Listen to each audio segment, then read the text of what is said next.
Kutoka 14 mstari wake wa 15. Nasema Bwana akamwambia Musa, mbona unanililia mimi? Waambie wana wa Israeli waendelee mbele. Nawe uinue fimbo yako ukanyoshe mkono wako juu ya bahari na kuigawanya. Nao wana wa Israeli watapitia kati ya bahari katika nchi kavu. Nami tazama, nitaifanya mioyo ya Wamisri kuwa migumu, nao wataingia na kuwafuatia, nami nitajipatia utukufu kwa Farao na kwa jeshi lake lote, kwa magari yake na wapanda farasi wake. Nao Wamisri watajua ya kuwa mimi ndimi Bwana, nitakapokwisha kujipatia utukufu kwa Farao na magari yake na farasi zake. Kisha malaika wa Mungu alitangulia mbele ya jeshi la Israeli, akaondoka kwenda nyuma yao, na ile nguzo ya wingu ikaondoka hapo mbele yao, ikasimama nyuma yao. Akafika katika jeshi la Wamisri na jeshi la Israeli, napo palikuwa na lile wingu na lile giza, lakini lilitoa nuru wakati wa usiku, na hawa hawakuwakaribia hawa usiku kucha. Musa akanyosha mkono wake juu ya bahari, Bwana akaifanya bahari irudi nyuma, na upepo wa nguvu utokao mashariki usiku kucha ukaifanya bahari kuwa nchi kavu. Maji yakagawanyika, wana wa Israeli wakaenda ndani kati ya bahari katika nchi kavu, nayo maji yalikuwa ukuta kwao, mkono wa kuume na mkono wa kushoto. Na wale wa Misri wakawafuatia, wakaingia ndani kati ya bahari, farasi zote na farasi na magari yake na wapanda farasi wake. Ikawa katika zamu ya alfajiri, Bwana alichungulia jeshi la Wamisri katika ile nguzo ya mto na wingu, akalifadhaisha jeshi la Wamisri, akayaondoa magurudumu ya magari yao, hata yakaenda kwa uzito wa Misri. Akasema, na tukimbie mbele ya Israeli, kwa kuwa Bwana anawapigania kinyume cha Wamisri. Bwana akamwambia Musa, nyosha mkono wako juu ya bahari, ili maji yarudi tena juu ya Wamisri, juu ya magari yao na juu ya farasi zao. Musa akanyosha mkono wake juu ya bahari, na kulipopambazuka bahari ikarudi kwa nguvu zake. Wamisri wakakimbia mbele yake, na Bwana akawakukutia mbali hao Wamisri katika bahari. Yale maji yakarudi yakalifunika magari na wapanda farasi, hata jeshi lote la Farao liliingia katika bahari nyuma yao. Hakusalia hata mtu mmoja, lakini wana wa Israeli wakaenda katika nchi kavu katikati ya bahari, na hayo maji yalikuwa ni ukuta upande wa kuume na upande wa kushoto. Ndivyo Bwana alivyowaokoa Waisraeli siku ile mkononi mwa Wamisri. Waisraeli wakawaona Wamisri ufuoni wa bahari wamekufa. Israeli akaiona ile kazi kubwa aliyoifanya Bwana juu ya Wamisri. Ndipo hao watu wakamcha Bwana, wakamwamini Bwana na mtumishi wake. Bwana Yesu apewe sifa. Amen. Baba, tunakushukuru kwa sababu ya neno lako. Neno lako Baba ni uzima. Naomba Bwana Yesu ile neno likaweze kubadilisha maisha ya mtu mahali hapa. Tunakuinua Bwana, tunakuabudu. Kwa jina la Yesu Baba tumeomba na kushukuru. Amen. Amen. Bwana Yesu apewe sifa. Amen. Leo ningependa kufundisha kuhusu matendo ya Mungu. Maana matendo ya Mungu ni makubwa. Kwa yule mtu ambaye anayejua Mungu na yule mtu ambaye anayemtumainia Mungu, ni vizuri uweze kujua ya kwamba matendo ya Mungu ni makubwa katika maisha ya kila mmoja wetu. Na maandiko yanasema ya kwamba siku moja wana wa Israeli, baada ya Mungu kuwa amewatoa katika nchi ya utumwa, amewatoa katika nchi ambayo imejaa kilio na mateso, nchi ambayo walikuwa wakiteseka, nchi ambayo walifanya kazi ngumu, nchi ambayo ilikuwa na kuteseka na kulia kwingi, mahali ambapo waliishi kwa miaka 400 wakiwa watumwa. Bwana Yesu apewe sifa. Amen. Bwana Yesu apewe sifa. Amen.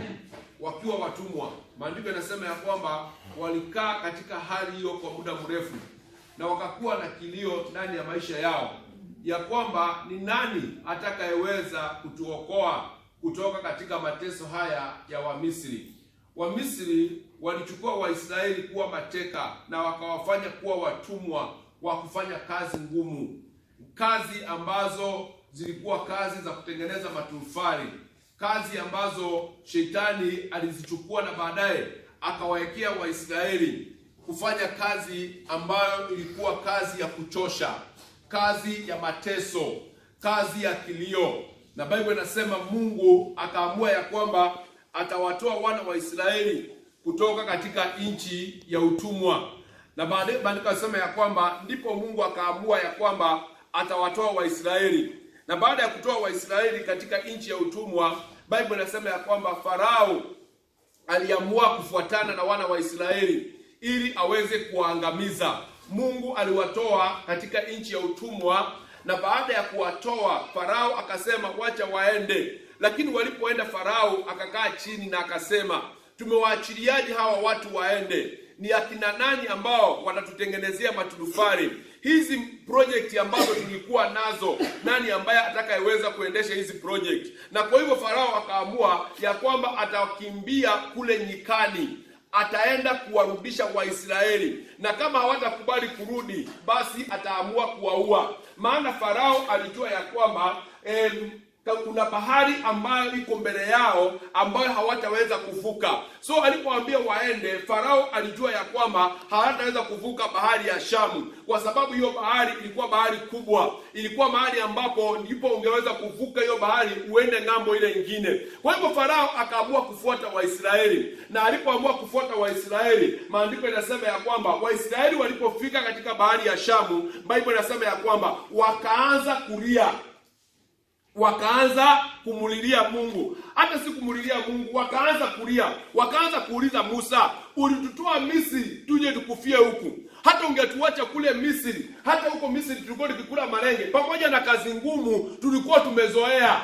Na ndiposa hakuna kitu mbaya kama kuzoea maisha ya shida.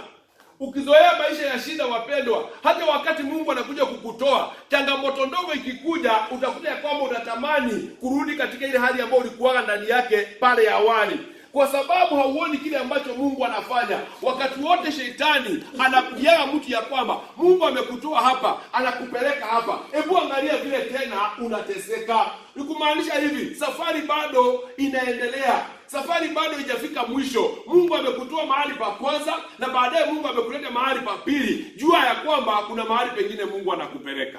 Amen. Bwana Yesu apewe sifa. Amen. Kwa hivyo usikate tamaa na imani yako isipotee katika Bwana. Lazima uweke imani yako katika Bwana. Yule ambaye aliamua ukombozi ndani ya maisha yako atakusaidia mpaka ukombozi ukamilike. Yule ambaye alianzisha wokovu katika maisha yako atakusaidia mpaka siku ya kiyama. Kwa hiyo maanisha ya kwamba hii ni safari ambayo watu wanaenda, na hii safari ina changamoto. Haleluya. Amen. Ina nini? Ina changamoto. Lakini katikati ya zile changamoto Mungu huwa anashuka.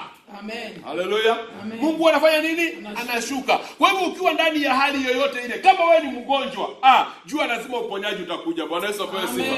Kama wewe uko na shida, jua ya kwamba lazima matatizo yako yatafanya nini? Yatafika mwisho. Lazima Mungu atengeneze njia. Biblia inasema Farao akawafuata, na alipokuwa akiwafuata Waisraeli, Biblia inasema ya kwamba akawaona Waisraeli ni wale wamefika katikati ya bahari, katika bahari ya Shamu, lakini sasa hawajavuka.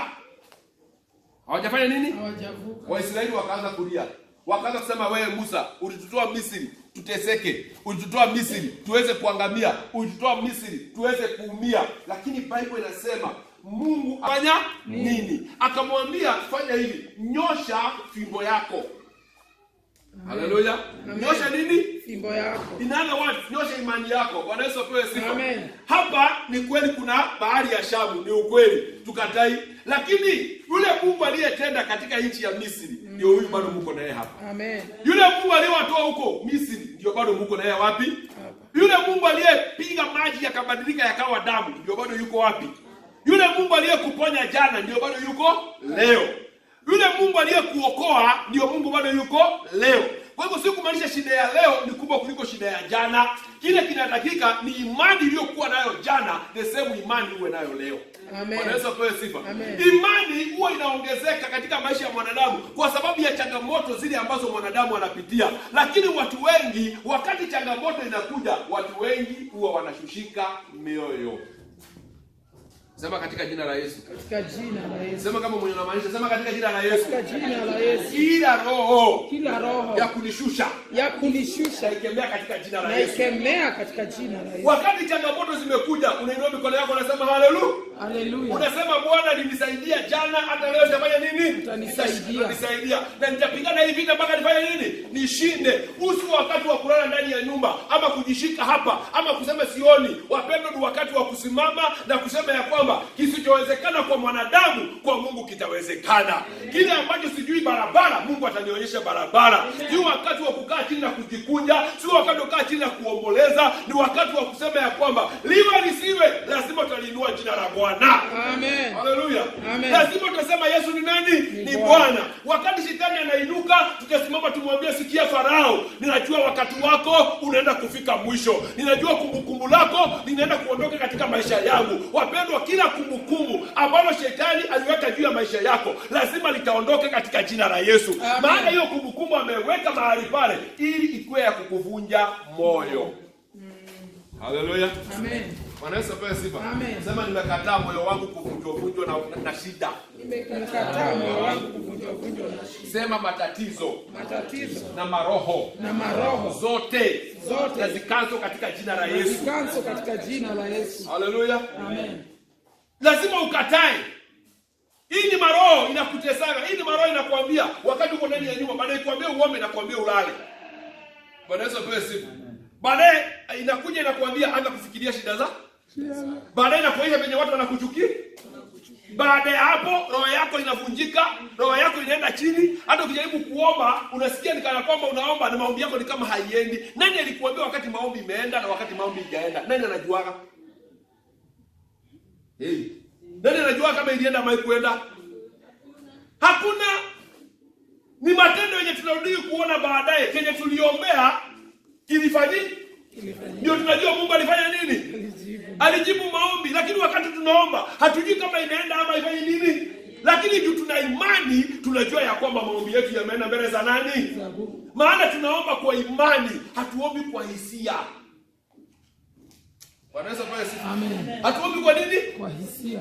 Hatusikie sasa tunasema haleluya, haleluya, tunasikia maombi imeenda. Hapana, hatuombi kwa hisia, tunaomba kwa imani. Sema kwa imani. Kwa imani. Musa aliambiwa nyosha nini? Fimbo yako. Nyosha Musa, nini unalia? Ni nini Musa anakuvunja moyo? Ni nini ambayo inakusumbua? Ati hao watu wananungunikia, wanasema angalia makaburi, huko Misri kulikuwa na makaburi, huko Misri tulikuwa kikula. Sasa hapa jangwani tumeanza kuteseka. Bahari ya Shamu ndio hii, wa Misri ndio hawa. Sasa sisi tunakufia jangwani. Mungu akamwambia Musa, mbona watu hao wanalia? Mbona hata wewe Musa unalia? Fanya hivi, nyosha fimbo yako katikati ya bahari. Haleluya. Yaani hiyo kitu imekuwa kikwazo kwako. Bwana Yesu apewe sifa. Usiitorokee, pingana nayo. Amen. Haleluya. Watu wengi unajua wanatorokeaga shida. Si ukweli? Na shida yote ushaitorokea utaipata kesho. Shida yote ushaishinda hautaiona tena. Bwana Yesu apewe sifa. Amen. Sijasikia? Amen. Nimesema nini? Shida yote ushaitorokea. Sema kwa sauti. Kesho. Shida yote ushaifanya nini? Ushaitorokea. Kesho utaipata. Lakini shida yote ushaishinda hautaiona maana chochote hujawahi shinda bado wewe ni mtumwa wa hiyo kitu. Lakini chochote umeshinda wewe ni jemedari wa hiyo kitu. Amen. Tunataka kanisa ambalo limejaa majemedari wa kushinda maroho za shetani. Amen. Kushinda mapepo, kushinda ufalme wa giza. Tunataka watu ambao wanasimama usiku wa manane wakati shetani ameleta magonjwa, wanatangaza katika jina la Yesu, baadaye mgonjwa anapona. Kutoka hapo magonjwa yanaondoka kwa hiyo nyumba. Kwa sababu gani? Umeshinda roho ya nini? Ya magonjwa. Sema kila roho lazima isabaratike katika jina la Yesu. Lazima ushinde kila maroho ambayo yanapigana na wewe. Lazima ushinde kila udhaifu wako. Lazima ushinde kila magonjwa ambayo unaita ya kwamba daktari alikwambia ni ugonjwa yako, akakwambia hii. Lazima ushindane na hiyo hali. Na hiyo hali unashindana nayo kuna gani? Kwa kusimama. Wakati unasikia hausikio kama uko na nguvu, unasimama kama Paulo anasema, wakati nilikuwa mdhaifu ndio wakati nilikuwa na nguvu. Amen. Haleluya. Waje kutuambia udhaifu wako, tuambie nguvu ambazo Mungu ameweka ndani yako. Wewe ni mdhaifu kama mwanadamu, lakini kuna nguvu zinafanya kazi ndani yako. Kuna nguvu za Mungu ambazo wewe uko nazo. Kazi yako ni kusimama na kusema katika jina la nani? La Yesu. Haleluya. Amen. Tunaelewana ama tunaelewana? Tunaelewana. Katika jina la nani? Yes. Leo kama wewe ni mgonjwa lazima upone. Ai. Jesus name. Haleluya. Amen. Kama una shida, hiyo shida sema imefika lini? Unaanza unasema kama mama mwenye unasikia huko serious. Imefika mwisho hapo unasikia kuenjoy kuendelea na hiyo shida. Unajua kuna watu wanafurahia tu problem. Kama una ka problem usikie vizuri, si ndio? Sikia, Biblia ni ya kutoa problem za watu. Amen. Bwana Yesu apewe sifa. Waje kuniambia daktari alisema. Daktari ako na opinion yake na Mungu ako na opinion yake. Amen. Haleluya. Amen. Wanadamu wana opinion zao na Mungu ako na opinion yake. Biblia inasema nini? Musa akaambiwa, nyosha, ni kweli bahari iko. Hata mimi Mungu nilijua bahari iko nikiwatoa Misri. Nikiwaambia mpitie hii barabara, nilijua bahari iko. Kile nilikuwa kitaka kuona mkifika hapo kwa hiyo bahari, mtabehave namna gani? Mtafanyaje? That's why wakati mambo ni magumu, sasa hizo ndio wazee kuinua Mungu kuliko wakati wote. Lakini Wakristo wa leo wanaweza kupigwa mijeledi watupwe ndani ya gereza kama kina Petro. Baadaye kama Paulo na Sila. Baadaye wakiwa ndani ya gereza wanasema, ni kweli tumenyoroshwa, damu zinatoka kila mahali. Baadaye wanasema haleluya. Wastahili ewe Bwana. Wakristo wale wanaweza hiyo. Kukosa tu lent, unashikwa na stress. Mwanaweza pewa sifa. Kushikwa tu kukosa shida matatizo kidogo zinakufanya ukae kama mwenye umechanganyikiwa akili. Hawa ni watu wamepigwa mijeledi, wameteswa, lakini wanapoingia ndani ya gereza wanasema, hivi poko ni tamu kwa sababu ya Yesu. Haleluya. Ni kwa sababu ya nani? Ya Yesu. Wanaweka wanasema Paulo na Sila, Biblia inasema Paulo na Sila wakamsifu Bwana ndani ya gereza. Milango ya gereza ikafanya nini? Kufunguka. Wakaanza kuhubiri tena ndani ya nini? Hapo kuambia, ipo mbele umetuuliza, ipo mbele mashida zetu tumepitia. Sasa wewe unazidi kuambia watu mashida, mpaka mtu anasema mashida. Mpaka tunaongea mashida, mpaka shetani akakujenga akasema wete nikaange kwa kina hawa watu. Hawa watu wananipenda sana. Hawa watu wananiimbiaga wimbo kila asubuhi. Hawa watu mimi natengeneza makao kwao. Haleluya. Maana shida ndio tunaongea sana kuliko nini? Si useme kuliko Mungu. Shida ndio tunaimbaga asubuhi. Kipiga mtu pasta Bwana asifiwe. Pasta ajua mashida yenyewe napitia. Bwana Yesu apewe sifa. Nilikuwa nimesimama hapa leo nikasema, hebu nitie mtu fulani. Mtoto wake ndio alipita kambi bwana nitie mtu fulani. Kumuita ile mambo ameniambia alikuwa anaenda kuua mtu. Sasa hivi tu hapa ameniambia mimi ninataka kuua mtu pasta. Nikamwambia asante. Maana ukiua utaenda jela. Na kutoka hapo hakuna mtu atakayekusamehea. Kamfanya kazi mbasi, tukamalizana, akaniambia sitawewe umenisaidia. Kwa nini? Ameona shida zimefika anaona hakuna suluhisho lingine, hakuna jambo lingine. Yaani mwanadamu anaonaga shida zake, lakini haoni venye Mungu anavyomtendea. Toka kwa hiyo hali ya kuona mashida zako, anza kuona venye Mungu anafanya. Nani alisema ya kwamba hakutakuwa shida? Yesu alisema dhiki ni nyingi. Alisema majaribu ni mengi, mateso ni mengi, lakini jipeni moyo. Mimi nimeshinda ulimwengu na nyinyi mtashinda nini? Ulimwengu. Wewe kazi yako ni kuzidi ukiimba wimbo. Unataka ukikojeka kidogo, ununuliwe maziwa na uchinjiwe kuku, na ununuliwe nyama ukule. Ukikojeka kidogo, nimekula nyama sana nataka maini. Kijika kidogo unasema uliambiwa kunywa maziwa na soda. Yaani shetani amekushika hivi, alafu unaona kama ni kitu ya maana unasema, unaona kama ni kitu mzuri unasema. Unaona kama ni kitu mzuri, unafuga shetani, unamfuga pole, kesho anakuja na kuwa bwana yako sasa. Sasa utaongea venye shetani anataka. Na ukiambiwa hiyo ni mbaya, unakasirika, unasema nyinyi mnajiona nyinyi ndio umeokoka kuliko watu wengine. Kwa sababu ulifuga shetani. Ukifuga shetani lazima shetani ataongea ndani yako. Lazima shetani atakuwa akijidefend ndani yako. Lazima utakuwa ukionaga wrongs za watu. Hali kwamba unasawa hata wewe ni mwenye dhambi kama hao. Wanaweza pesa? Kwa hivyo nafika mahali kanisa la Yesu tunapoteza mwelekeo kwa sababu tumesahau ya kwamba kile ambacho tunahitaji kutangaza ni ukuu wa Mungu kuliko ukuu wa shetani. Ni vile Mungu anataka kutenda juu ya maisha yetu, sio kile shetani ametenda na kile ambacho sisi tunafikiria katika mawazo yetu. Kwa hivyo ni wakati mzuri wa kusema Bwana, hata kama dhoruba ni kubwa, hata kama bahari ni kubwa, hata kama hatuoni njia, jambo moja tunajua, wewe unatengenezaga njia mahali hakuna njia. Amen. Haleluya. Amen. Yeye anatengeneza njia mahali hakuna nini? Hakuna njia. Naomba utengenezewe njia mahali hakuna njia. Amen.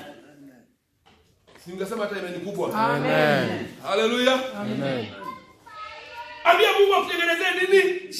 Kama ni njia ya uponyaji, akutengenezee njia nini? Ya uponyaji. Mambo ya kusema wewe ni mgonjwa ifanya nini? Bwana Yesu apewe sifa. Wewe ukarukaga huku ukishangilia matendo ya nani? Ya Mungu. Bwana Yesu apewe sifa. Kama ni shida ya umaskini, uambie Bwana niondolee umaskini. Mungu anasema Musa akaambia nyosha fimbo yako. Ni nini ambayo imesimama mbele zako? Haujaingia katika nchi ya Kanaani. Mimi ni umaskini. Tangaza umaskini uondoke katika jina la Yesu. Amen. Tangaza na chukio umaskini katika jina la Yesu. Tangaza na kosea ufukara katika jina la Yesu. Na kataa roho ya ukosaji. Katana na hiyo maroho yote katika jina la nani? Ya Yesu. Sema kila roho ya umaskini toka. Kila roho ya umaskini toka. Unasema pole hata iwezi enda. Unaona hapo karibu na wewe hizi toka. Itangazie mpaka isikie. Amen. Fanya nini? Itangazie mpaka isikie. Mwanajeshi mmoja aliniambia wakati wote wakiwa prepared kwenda vitani. Kwenda wapi? Vitani. Vile huo wana behave au behave kama wakati wako kwa kambi wamekaa. Wakati huo anajuaga hivi. Ninajiami, ninajabasi na zote, baadaye wanaanza kumatch wakiimba nyimbo za kwenda kupigana. Haleluya. Nyimbo za kwenda fanya nini?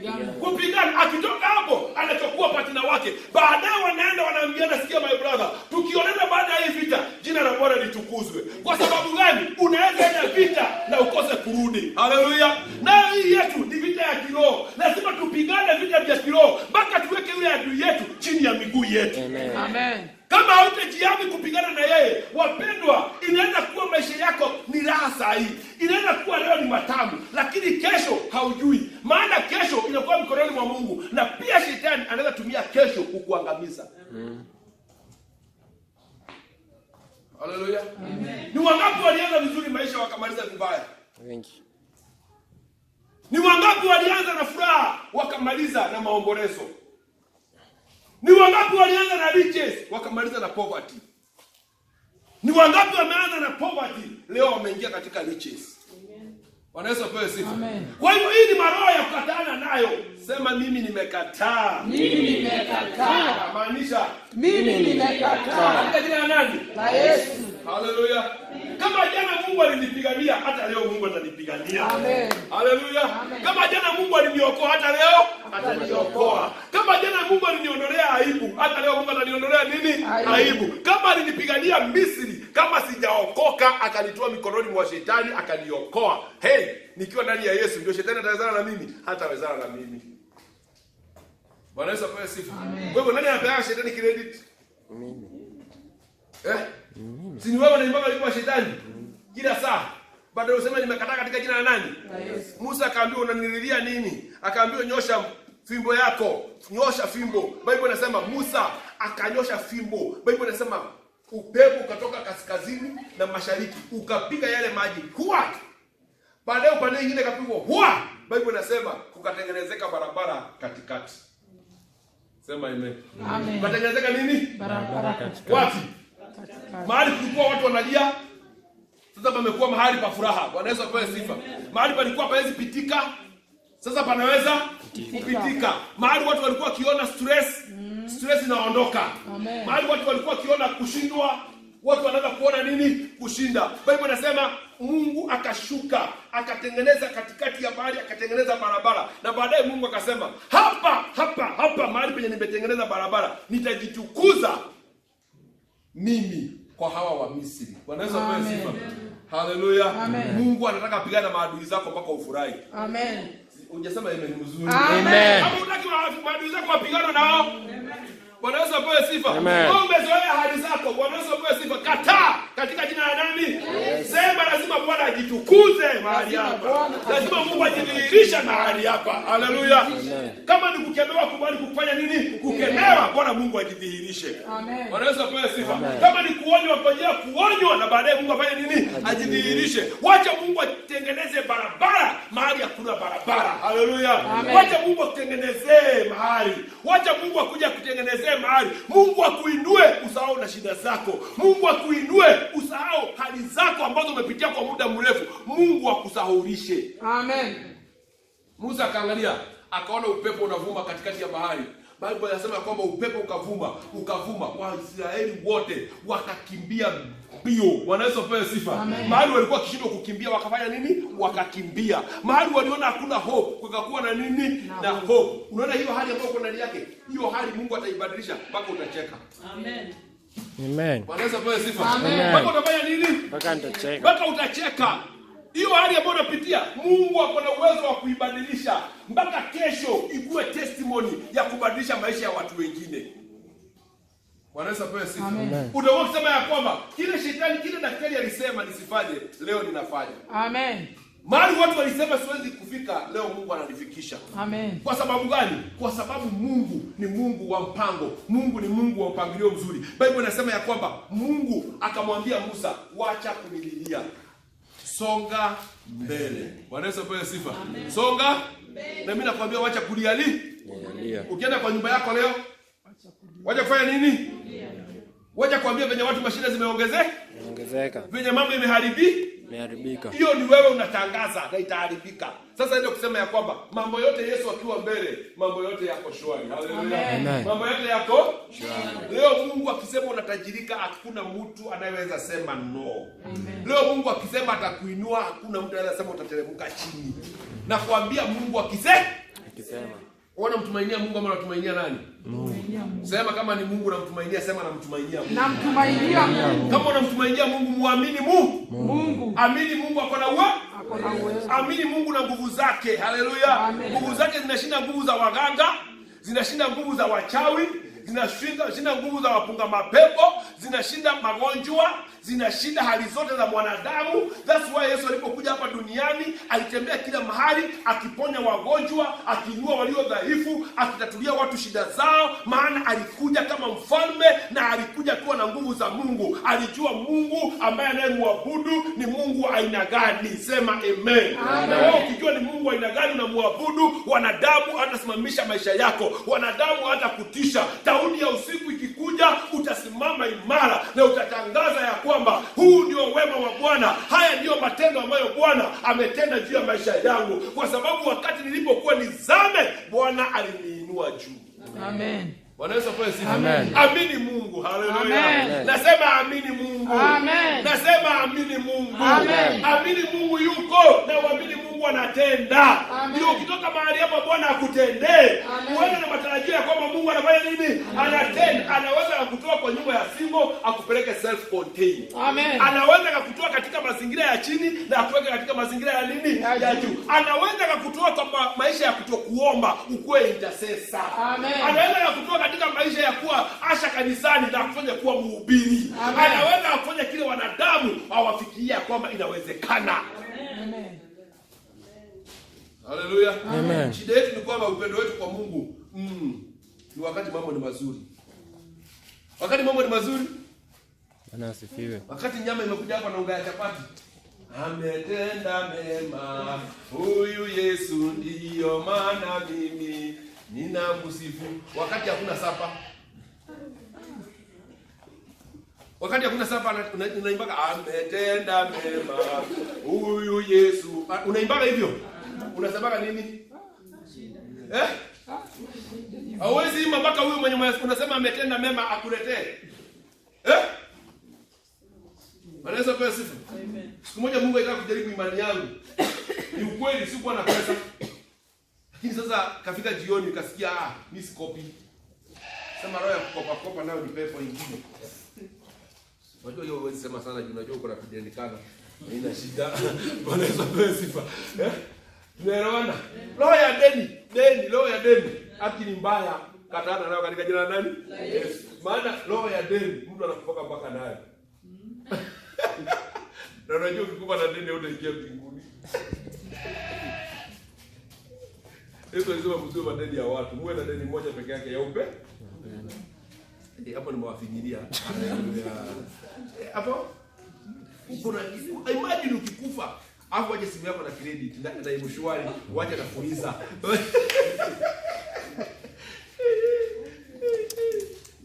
Utarajia kwa watu na kama bado umekufa. That's why alikanga deni zako mahali kwa kitabu. Na unaambia bibi yangu, unaona hizi kwamba Mungu tuli na nikakufa hivi lipe. Mimi kuna mhubiri alikufa rafiki yangu. Very close. Nilishangaa sana akinitokezea. Nilikuwa na shida na kanisa na maisha yake. Juu nilijua alikuwa kikopa na alienda hospitali, ataenda hospitali arudi. Alipoenda hospitali hakurudi. Akakufa. So mimi nilikuwa nimejua kwa na madeni. So wakati mmoja kama nimelala akanikotokelezea. Kazo na nini bishop tunazana wewe mkufala. Akaniambia nimekuja kukwambia kitu kimoja. Ndio waambia wazee wa kanisa walilipia deni zote zilikuwa. Lakini mambo ya kanisa usikusumbue. Bora Yesu ahubiriwe huko. Hiyo maneno mawili pekee yake aliniambia na akatoweka. Nikajua huyu mlango ya mbinguni. Milango ya mbinguni imefanya nini? Imefungwa. So lakini kwa sababu madeni ilikuwa ya kujenga kanisa na nini nikaenda nikaambia wazee. Unajua nilikuta kwa deni ya 1.2 million. Jumla kama umetoka tukumaliza kujenga kanisa. Sasa sasa mimi nikaambia wazee wakalipa, niliwacha sawa walipa kama kitu 750,000. So walisema watakilia hiyo deni yake. Na nikamwambia kama kuna deni nyingine, hiyo ingine mtatafuta, hiyo ndio mimi nilijua.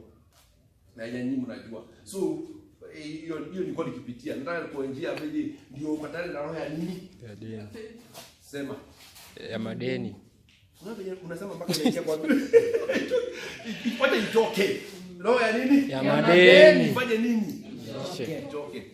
Maana kuwa na deni kwa ni mfungwa kwa mwenye deni yake uko nayo. Si tunaelewana? Kwa hivyo roho ya deni ni mbaya wapende. Tukatane na hiyo roho katika jina. Inaingia polepole. Inaingia kwa sababu ya shida, kwa sababu ya mahitaji. Sasa wakati huo wa mahitaji na shida ndio maana tunasema sasa uimbe wimbo. Bwana Yesu atoe sifa.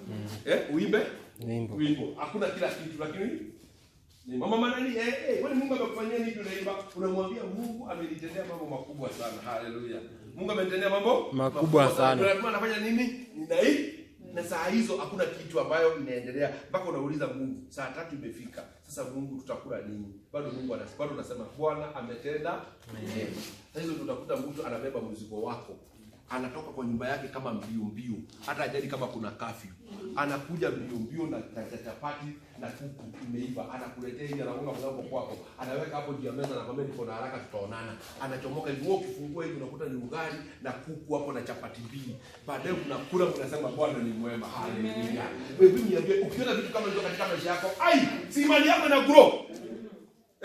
Amen. Sasa imani yako ita grow aje? Na ukitaka credit umeshakopa. Imani yako ita grow aje? Na umefika mahali hata ile imani ulikuwa nataka kungojea Mungu leo ungojee Mungu. Maana dunia tumerahisishiwa mambo. Haleluya. Tumerahisishiwa nini? Kwa hivyo imani inafanya nini? Inapungua siku baada ya nini? Ya siku. Kwa hivyo tumekimbia tukakosa kufika mahali tumtegemee Mungu vile inavyostahili. Amen. Wanataka kumtumainia Mungu peke yao, hao ndio watakuwa hodari. Hao ndio watakaofanya mambo makubwa. Hao ndio watasimama na waseme Bwana asifiwe. Biblia inasema hivi, wakati unapomuinua Mungu, Mungu anashuka, anayetaka mahitaji yako anapatia watu, na wale watu wanaleta vitu katika maisha yako. Bwana Yesu apewe sifa. Kwa hivyo vitu zinakuwa na Mungu, Mungu anaziachilia, baadaye vitu zinakimbia kwa watu, watu wanatoa vitu kwao wanalete kwako, na wewe unamtukuza Bwana. That's why Paulo na Sila walijua hapa ndani ya hii korokoro hakuna mtu mwingine anaweza kututoa, ni Mungu peke yake anaweza shuka hapa na atutoe. Biblia inasema wakamtukuza Bwana, wakamuinua, naye Bwana akashuka akafungua milango ya gereza. Watu hawakutoroka, Paulo akasimama na akaanza kuhubiri habari njema ya ufalme wa mbinguni, mpaka ule askari aliyekuwa amewashika, mpaka ule askari alikuwa pale kwa ubii, mpaka askari wote wakasimama na wakasema, huyu ndiye Mungu ambaye tunataka tuweze kumwabudu, huyu ndiye Mungu ambaye tunataka kumtukuza. Paulo na Sila wakatoka ndani ya gereza, hawakuja kuletewa breakfast, hawakuletewa anything na watu, lakini usiku wa manane waliliitia jina la Bwana. Usiku wa manane waliinua mikono yao mbele za Bwana, wakamwabudu, wakamtukuza katika kila hali. Nami nakuombea katika jina la Yesu, mtukuze Bwana katika hali ngumu, mtukuze Bwana wakati amekutendea, mtukuze Bwana kila wakati, maana kila wakati yeye ni Mungu. Amen. Haleluya. Bwana Yesu apewe sifa. Amen. Toa umwili, maana umwili utafanya urithi ufalme wa mbinguni. Mwili nakwambia unasikia uchungu, mwili nakwambia unaumia, mwili nakwambia uko na shida, lakini sema roho yangu, I'm strong in my spirit. Roho yangu iko na nguvu, nitapigana na hizi hali kwa sababu roho yangu iko na nguvu. Roho zetu zikiwa na nguvu tutashinda ulimwengu. Roho zetu zikiwa na nguvu tutafanya yale ambayo wanadamu hawajaweza kufanya. Kwa roho zetu zikiwa na nguvu, wapendwa, tutaweza kuvuka ng'ambo ya pili. Amen. Haleluya. Shida ya mwanadamu sio nje, shida ya mwanadamu ni ndani. Amen. And that's why lazima tuombe na tufunge, ili mtu wa ndani akuwe na nguvu kuliko pale awali. Wakati wa corona watu wengi sana wamerudi down, watu wengi spirit zao zimerudi chini, watu wengi kwa sababu hawakwenda kusikia neno la Mungu, watu wengi imani yao ilipungua, watu wengi imani yao ilishuka. Na baada ya kushuka sasa ndio wakati wa kupepeta moto ianze kuwaka. Haleluya. Kwa hivyo usiogope, moto inaenda kuwaka katika jina la Yesu. Amen. Nasema moto inaenda kuwaka. Haleluya. Leo unaweza kushindwa kufunga siku 2, lakini kwa siku ukifunga wiki 2. Haleluya. Amen. Si kabla corona ifike tulikuwa tukifunga 1 week. Na watu wanamaliza fasting. Tulikuwa tukifunga na watu wanaomba, lakini leo ambia mtu aombe mpaka kizunguzungu. Nisikie mwingine anasema nasikia kizunguzungu. Nasikia kama nitaanguka chini. Wapendwa, lazima hiyo maroho yote tuiskata katika jina la nani? Yes. Kila uzito katika ulimwengu wa anga tunatangaza iwaachilie maisha yetu katika jina la nani? Yes. Lazima maisha yako yafanye nini? Yaachiliwe. Amen. Bwana Yesu apewe sifa. Amen. Biblia inasema Mungu akasema hivi, nitajiletea utukufu katika maisha hao wa Israeli, hao wa Misri. Mimi Mungu nitajiletea utukufu hapa. Bwana Yesu apewe sifa. In other words, kenye kinatendeka mimi Mungu niko ndani. Niko wapi? Ndani. Mabaya ama mazuri mimi niko wapi? Niko ndani. Niko ndani. Na kama Mungu yuko ndani, ni nini ndakutisha? No. Bwana Yesu apewe sifa. Wewe kaa tulia. Ngoja uone matendo ya nani? Ya Bwana. Soronga siko na Mungu na Mungu yuko upande wako, usiogope. Maana Mungu akimbiagi na achelewi, anakujaga the right time. Amen. The right time maadui zako watakuwa chini ya miguu yako. Amen. The right time utukufu wa Mungu utafanya nini? Utaonekana. The right time Mungu atakuvukisha mpaka ng'ambo ile nyingine. The right time neema ya Mungu ya kufanya maajabu juu ya maisha yako itafanyika katika jina la Yesu. Na ninaomba katika jina la Yesu lazima tuinuke kiwango kingine. Amen. Amen. Nasema lazima tuinuke kiwango kingine. Amen. Haleluya. Lazima tuinuke kiwango kingine. Sema mimi nainuka. Mimi nainuka. Au semi mimi nainuka. Sema mimi nainuka. Mimi nainuka. Nani anainuka? Mimi. Sema ninakatana na maroho zote, ninakatana na maroho hali zote zile zinanizunguka. Nikatana nazo katika jina la nani? La Yesu. Otherwise watu watauana. Otherwise watu watakatana mapanga. Otherwise mtu ataua familia. Otherwise mtu atasema nimechoka. Na tumeona wengi wamesema wamechoka, wakafanya madhara. Wengi wamechoka, wakasema Bwana, afadhali kufa kuondoka katika dunia hii. Lakini kwa sababu watu wengi hawajui ngambo ya pili nini imewekwa. Lakini ningetaka nikwambie hivi, wewe usichoke. Sema amen. Wewe usifanye nini? Usichoke. Nyosha mikono yako, baadaye uambie Bwana, mimi nasonga mbele. Nasonga mbele. Sitarudi nyuma. Bwana Yesu apewe sifa. Sitafanya nini? Sitarudi nyuma. Nitasonga mbele. Lazima nimtumainie Mungu na lazima Mungu aonekane katika maisha yangu. Amen. Amen. Unajua mahali umefika ni vita umepigana ukashinda. Bwana Yesu apewe sifa. Ni vita umefanya nini? Mpigana. Umepigana Kashinda. So Bible inasema Mungu atajiletea utukufu. Bible inasema Waisraeli wakavuka. Na baada ya Waisraeli kuvuka, nini litendeka? Bible inasema ya kwamba nao Farao akaamua pia kuvuka. Farao akafanya nini? Akaamua. Nakwambia kuna ngambo tunavuka na tutavuka na shetani. Amen. Bwana Yesu apewe sifa. Amen. Tutamwacha ngambo hiyo Ingine. tutamwacha ngambo hiyo ingine. Bwana Yesu apewe sifa. Amen. Ni kweli tumeteseka kwa muda mrefu, ni kweli watu wameumia, ni kweli tumefinyika, ni kweli uchumi umeenda chini, ni kweli maisha ni magumu, ni kweli maisha ni mazito, lakini tunaenda kuvuka pamoja na Mungu. Amen. Bwana Yesu apewe sifa. Amen. Na kwenye tunavuka, shetani hatavuka nasi. Amen. Amen. Bible inasema nini? Bible inasema ya kwamba Farao akasema ya kwamba naye pia atavuka. Bible inasema nini? Katika mstari wake wa kumalizia hapo inasema ndivyo Bwana alivyowaokoa Waisraeli siku ile mikononi mwa Wamisri. Amen. Waisraeli wakawaona Wamisri ufuoni wa bahari wamekufa. Israeli ikaona ile kazi kubwa aliyoifanya Bwana juu ya Wamisri, ndipo hao watu wakamcha Bwana, wakamwamini Bwana na wakamtukuza mtumishi wake Musa. Bwana Yesu apewe sifa. Walipoona matendo ya Mungu wakaamini. Bwana Yesu apewe sifa. Walipoamini Mungu akajitukuza. Mungu akajidhihirisha. Bwana Yesu apewe sifa. Hiyo hali ambayo uko ndani yake Mungu atajitukuza. Amen.